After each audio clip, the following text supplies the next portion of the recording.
So after a story is graded, after we grade it, and 3 different people apply these criteria to each story, so it's not just one person's opinion.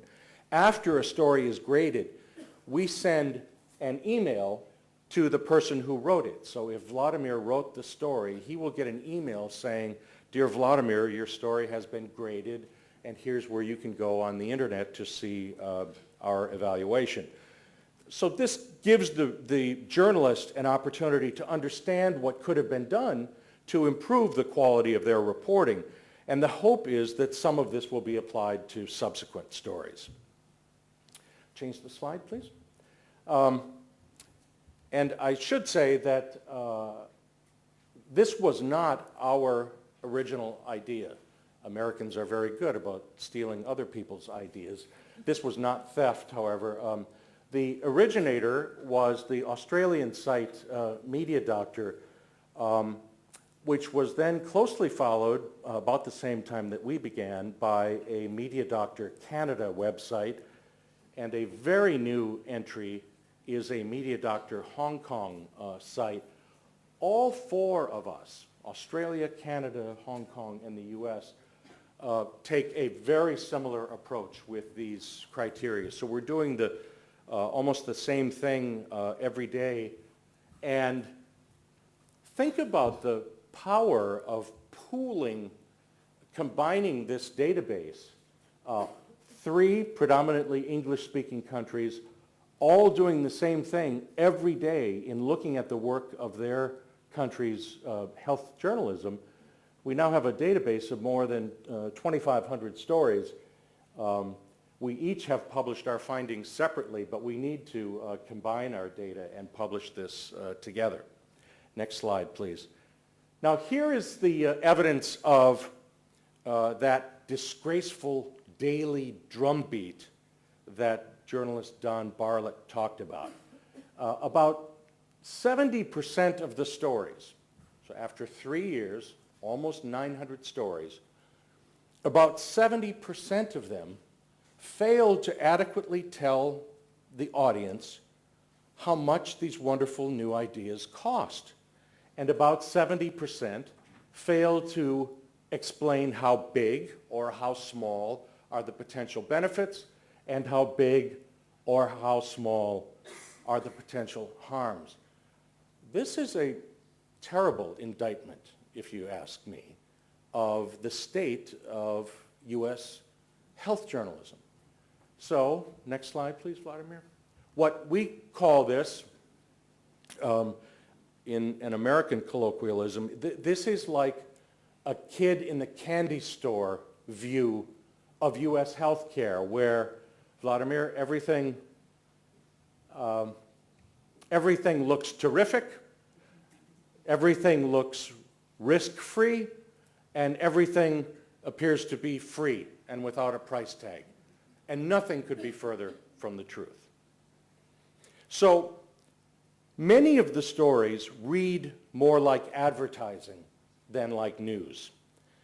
Promoters from industry, including drug makers, device manufacturers, hospitals, and medical centers, know that in the U.S., the news industry is hurting financially, and they're taking full advantage of their weakened colleagues by flooding them with news releases and marketing material.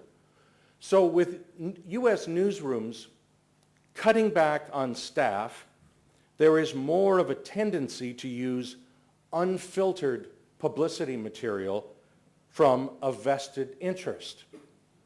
It is so ironic that within some newsrooms, there are journalists working on difficult, important, investigative stories that ask important, difficult questions, while across the newsroom there are other people who are publishing what we call soft, fluffy, one-sided, simplistic, unquestioning stories that don't dig 1 centimeter beneath the surface.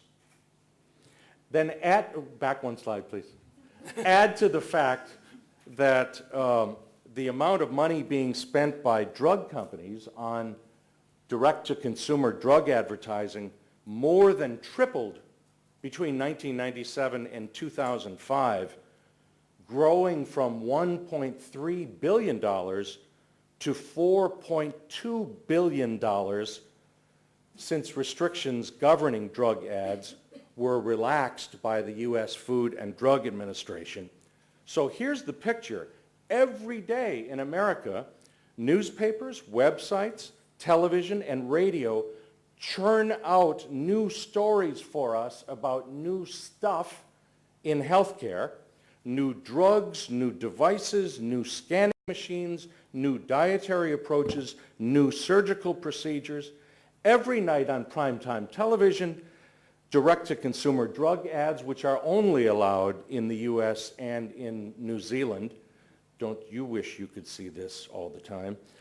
These paint pretty pictures of sad people getting happier, or aching people becoming pain-free, or the green toenail fungus monster being conquered, or suddenly sexually fulfilled couples sitting in bathtubs on a hillside.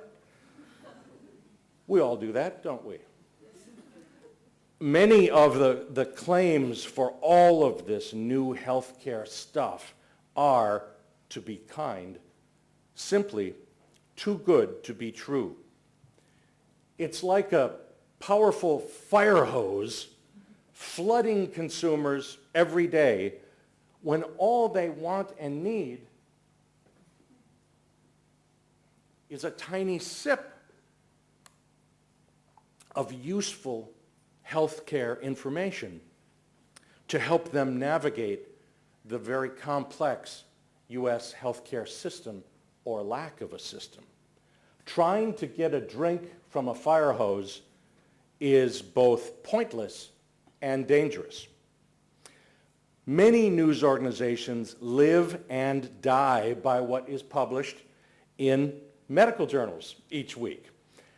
But that is, let's be frank, a biased view of progress in medical research.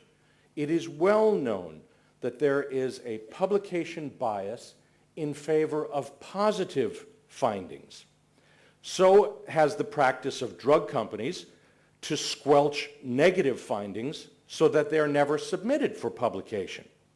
So is the practice of what we call ghostwriting, whereby drug companies, according to the New York Times, have gone to great lengths to turn scientific articles into marketing vehicles for their products. A study published last month showed that more than 40 articles published last year by 6 leading medical journals had significant ghostwriting contributions. One of the answers proposed for healthcare reform in the U.S. is described by health insurance marketing people as what they call consumer-driven healthcare plans, which are supposed to give consumers, what we say, more skin in the game, more responsibility for their own choices and for how their healthcare dollars are spent.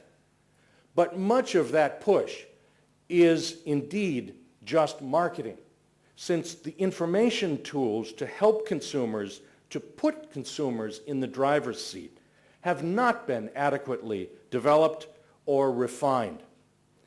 What it is a clear attempt to shift more of the cost onto the consumer while making it sound like a consumer-friendly, consumer empowerment idea.